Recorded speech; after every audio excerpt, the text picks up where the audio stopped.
Welcome to Hood Champion Boxing and Sports. And boxing, you find a way to win or you find a way to lose.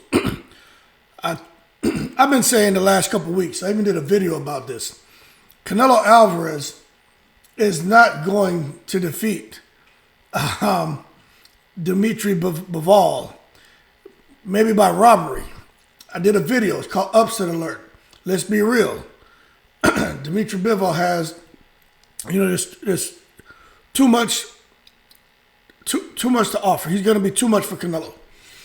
In tonight's fight, Canelo, in the first round, his hands looked super fast, but you can just see that it was going to be an uphill battle for him.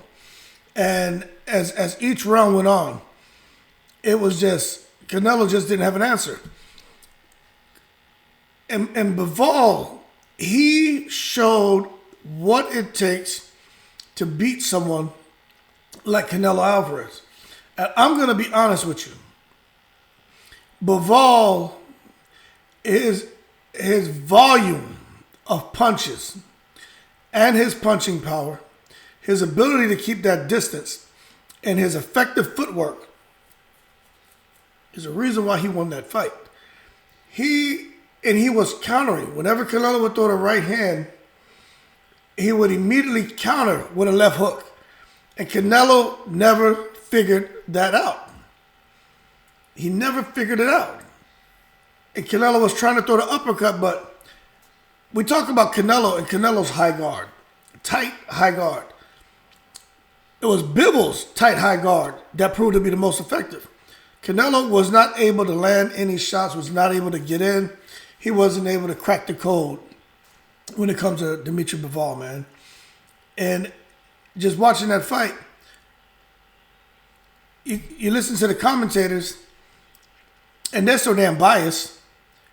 Even though they're saying it looks like Bivol's winning the fight, I thought they were going to rob him because they were like, well, you never know what the judges are seeing. And I was like, all right, here we go with the BS again.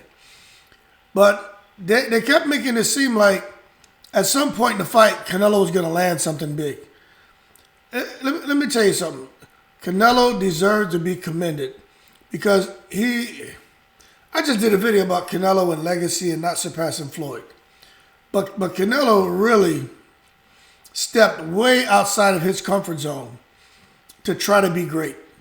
And no one should down him for losing because he just went up against a very, very, very good, and he's beyond good.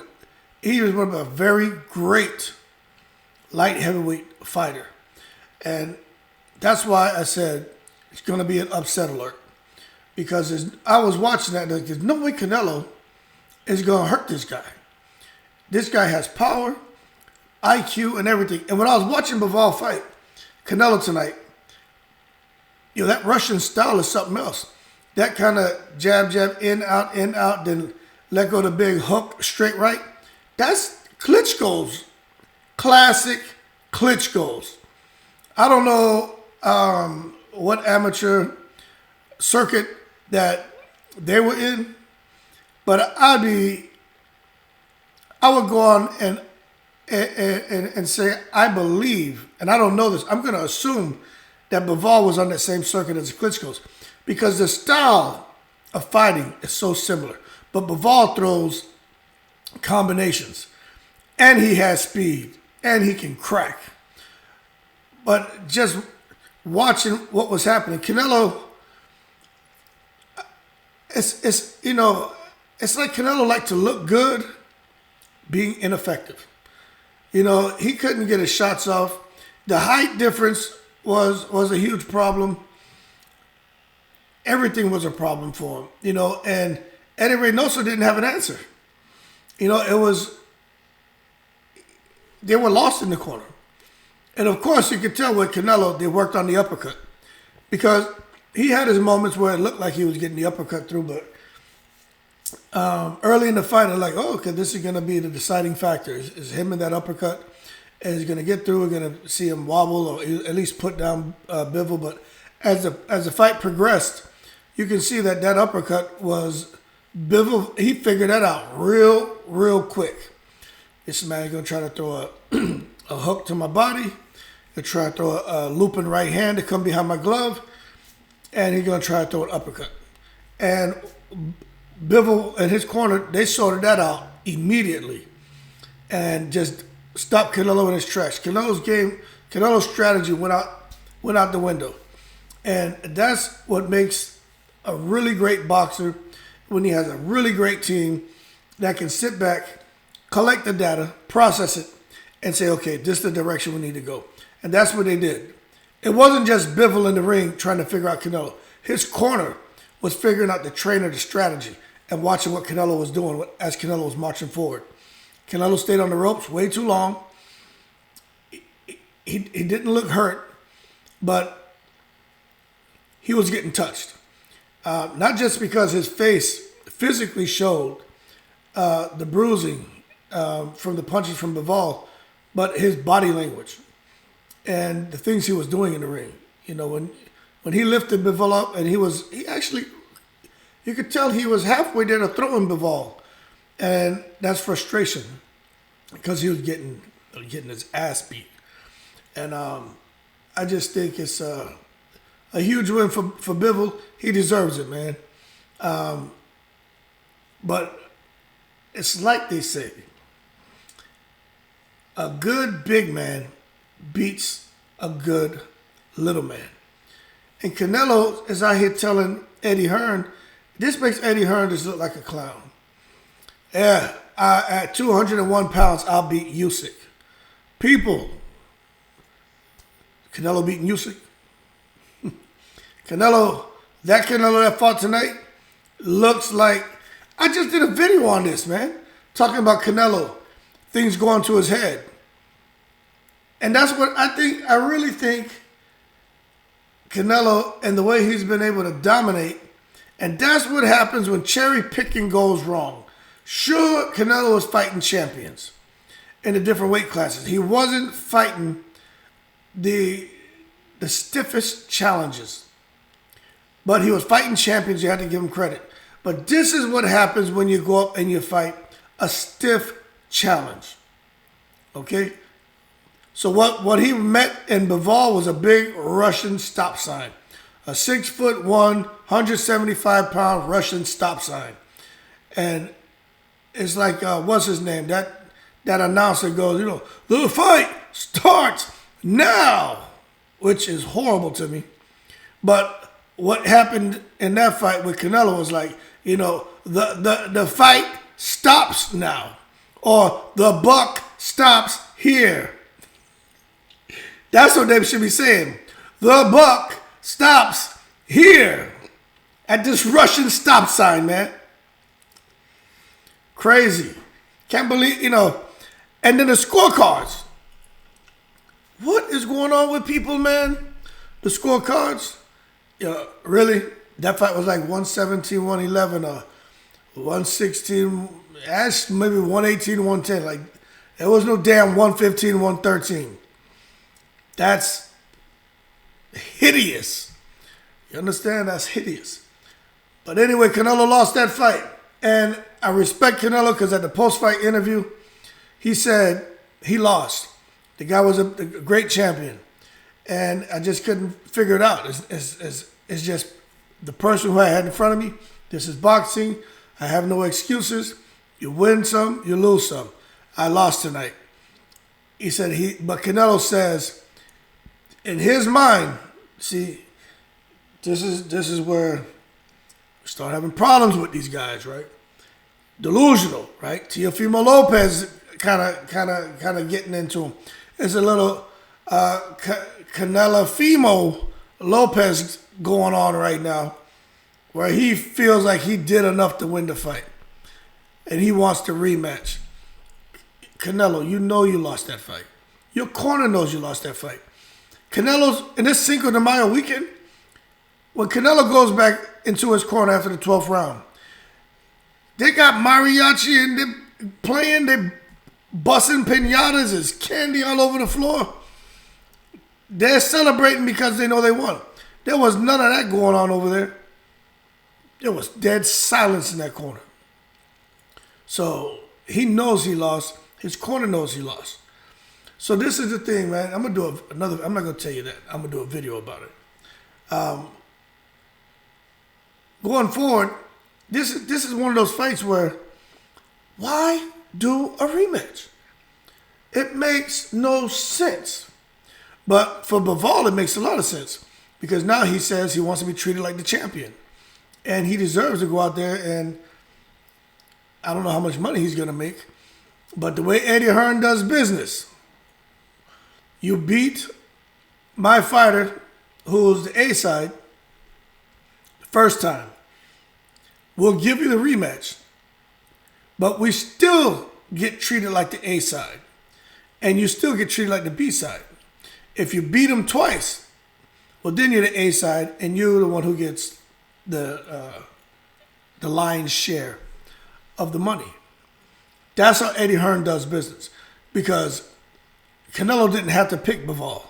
So Canelo's getting like, I don't know, however many, 50 million or whatever the hell he make, and Bivol's over there making $2.50. Going into the second fight, Canelo will probably still make 50 million, and Bivol will probably make $5. But going into a third fight, if Bivol wins the second fight too, then Bivol's looking at about $5 or $10 million payday, and Canelo will still make 50 million. I mean, that's just how it is. But very good fight, man. I was watching that fight and just watching how things were unfolding, and just I just so impressed with Bivol taking those little short steps back to create space, create distance. Super straight punches, tight combinations, letting the hooks go, countering Canelo. That shit what he was doing where Canelo would throw that right, it's like a looping right hand, and Bivol would catch it and just turn over his hook. He was catching Canelo so clean with that catch and counter left hook. And Canelo couldn't get out the way because of the length of Bivol's arms. And Canelo didn't want to stay in the pocket too long because of the power from Bivol. But Canelo did a good job beating up Bivol's arms. He kept punching him in the arm, and I guess he figured at some point Bivol would stop using his arm and stop using the jab, because Bivol that jab was giving Canelo nightmares. But Canelo tried. But I told you that how far can Canelo's high guard, walk you down style, how far can that get him? Okay? So we know now that the buck stops here. The fight stops now. You know what I mean? It stops right now because he has to figure out what he's going to do next. The rematch, I think he gets knocked out in the rematch. Canelo. You can leave your comments below and let me know what you think, but Canelo is going to get knocked out in the rematch. Canelo could have got knocked out tonight, but Bivol stayed disciplined. He didn't get reckless, and that's why he won the fight. But when he was putting his foot on the gas, he was touching up Canelo big time. And I definitely feel that Bivol will knock Canelo out in the rematch. Knock him out cold. Canelo's too small. He really needs to stay between. This is a good caveat into, or a good segue into the Benavidez Charlo thing. Canelo needs to probably get his butt back down 168. Don't know about 160. 168. Excuse me. That may be the sweet spot for Canelo, because he's not unifying no damn light heavyweight division. Not at all. But if you haven't seen the fight, it's a good fight. It's worth the watch. Canelo just wasn't letting his hands go enough. He did what he's got used to doing. Trying to walk guys down and pop shot them and let go. Shot to the body and shot to the head. And, he was trying to stay on the ropes to bait Bivol in to counter him, but Bivol didn't fall into any of that crap. Bivol too smart. But Bivol's conditioning, man, it's like, if that would have been Earl Spence in there, right? Earl Spence his work rate would have given this fight shows you a couple things. That if that was Earl Spence in there, his work rate would give Canelo problems. But the thing is, Bivol's like 6'1". He's a natural 175 pounder. He's strong. Earl Spence is 5'10", 5'9". He's not 175 pounds. His work rate is crazy, and he has power. But he's no Bivol. Bivol smashes Earl Spence. But what it shows me is Earl Spence doesn't belong in the ring with Canelo at all. But at the same time, for those of you who are saying Earl Spence would have beat him, nah, you can't sit there and look at what Bivol did and think Earl Spence would do that. It's two different. It's the size, man. You know, it's like we talk about with Deontay Wilder and struggling with guys about his height and his stature. You know, it's a size thing. And with Canelo coming back down, I think Benavidez beats Canelo. But a lot of people think that. But when it comes to Spence, I think he would have moments because of the work rate. You got to have an extremely high work rate to give yourself a good chance from the first second of the first round to the very last second of the last round. Spence has that, but he's not as disciplined as Bivol. If you didn't watch that fight, you got to watch it. A lot of trainers should have their fighters watch his videos because it was just textbook. Perfectly executed game plan. He showed intelligence. He showed discipline. He was responsible, and he believed in himself. And I just had to say congratulations to him, man, because I called it. I said, "There's no way in the world Canelo's gonna beat him," and they were going to rob him. If Canelo would have just in the last 3 rounds let through like 10 more punches, they would have robbed. They would have robbed Bivol. They would have robbed him.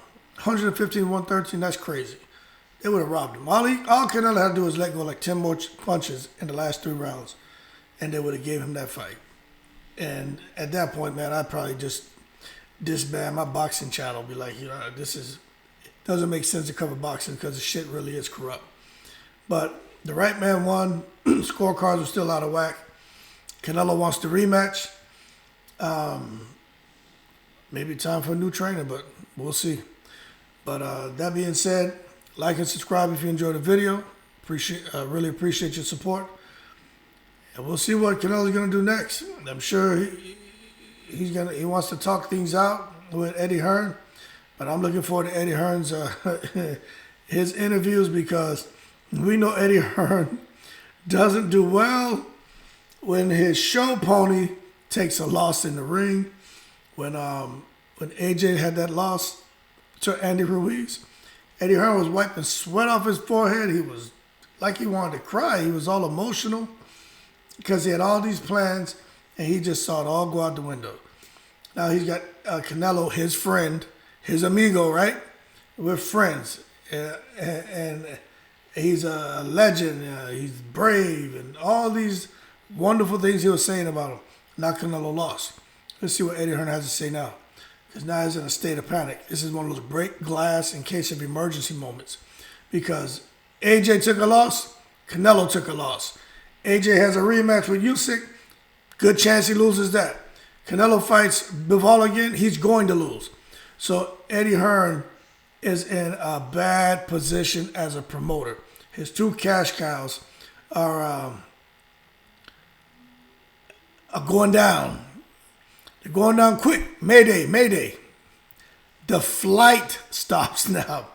Anyway, let me get the hell out of here. Really appreciate your support. Y'all take care. I'm in the breeze.